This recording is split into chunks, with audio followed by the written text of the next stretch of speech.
Hi, this is Demi. Today, I'd like to talk about Les Miserables and the not-so-miserable world of Victor Hugo. We'll have 2 videos on this topic, and this is video 1. In 2012, shortly after starting high school, my friends and I watched Tom Hooper's film adaptation of Les Miserables. We were utterly fascinated by the movie. We learned all the songs and would often burst into a rousing rendition of Do You Hear the People Sing? We also frequently challenged each other to hit the high notes in I Dreamed a Dream, or to lower our voices as much as possible for Javert's soliloquy before his fateful jump.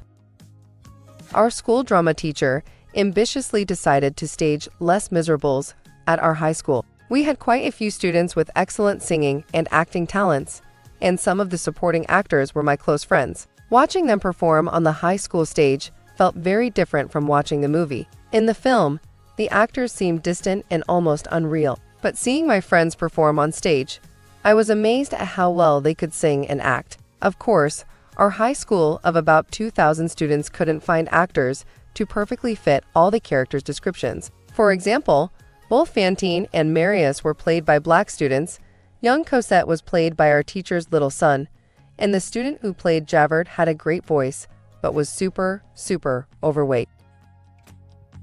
Recently, while traveling in Europe, I watched a real stage performance of Les Miserables in London's famous West End. This brought back many memories of my high school days and rekindled my interest in Les Miserables and its author, Victor Hugo.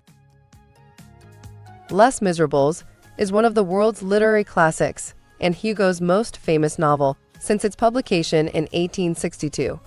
It has sold millions of copies worldwide and has been translated into multiple languages. From the silent film era onwards, this novel has been adapted into movies over 50 times. One of the most famous adaptations is the 2012 film directed by Tom Hooper, which received numerous Oscar nominations and awards. Les Miserables is also one of the most successful musical adaptations. The musical version premiered in Paris in 1980, and its English version has been performed in London's West End and other parts of the world since 1985. Over 20 years, it has been professionally performed over 45,000 times, attracting more than 70 million viewers, even during the COVID-19 pandemic. Based on its popularity, Les Miserables holds the top spot in contemporary theater, far surpassing Broadway's The Phantom of the Opera. We usually believe that enduring hardship is the way to achieve greatness. This so-called greatness isn't limited to political power or immense wealth. A literary giant like Hugo, who has written works that will be remembered for centuries, can certainly be called great. I'm not an expert in literary history, but from my previous experiences and intuition, I thought Hugo must have lived a miserable life, perhaps mirroring Jean Valjean's experiences in the novel. I assumed that if a writer hadn't experienced significant ups and downs, poverty, and displacement, they wouldn't have the material and inspiration needed to create works that resonate deeply and endure through time. However, after learning more about Hugo's life, I found that his world wasn't so miserable. On the contrary, Hugo's life was quite comfortable most of the time.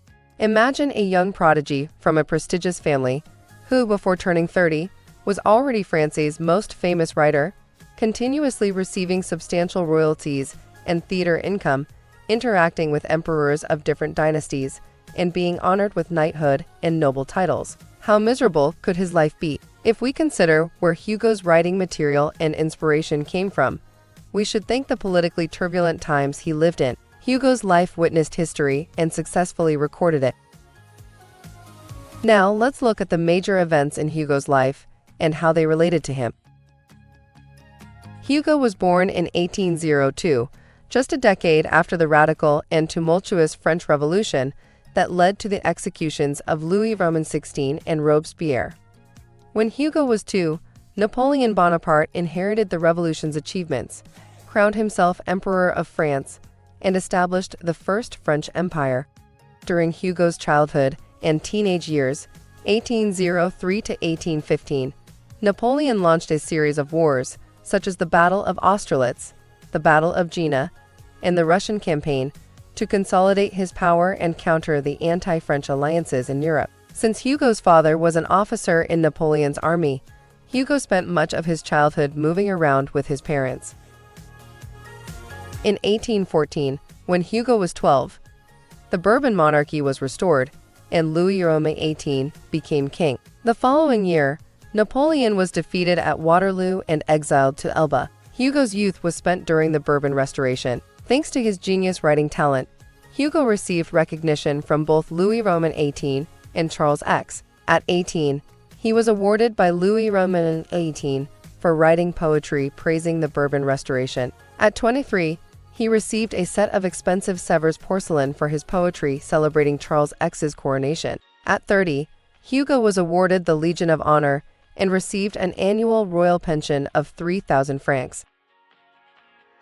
What did a 3,000 franc annual salary mean in 1832? At that time, a worker's average annual income was about 300 to 600 francs, and renting a medium-sized apartment in Paris cost about 500 to 1,000 francs per year. So, a 3,000 franc annual salary allowed Hugo to live far above the average standard, dining out frequently, hiring servants, and attending high society events. Today, 3,000 francs in 1832 would be equivalent to tens of thousands of euros.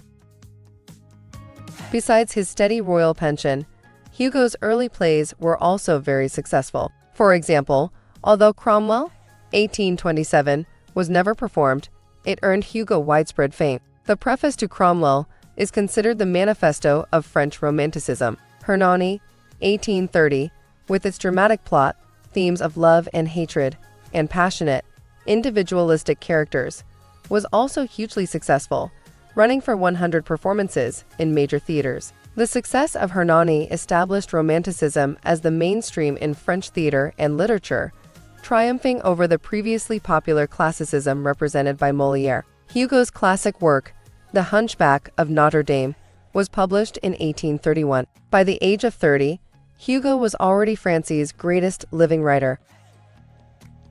This is the end of this video. We'll continue to talk about Hugo's not-so-miserable life briefly after. See you soon.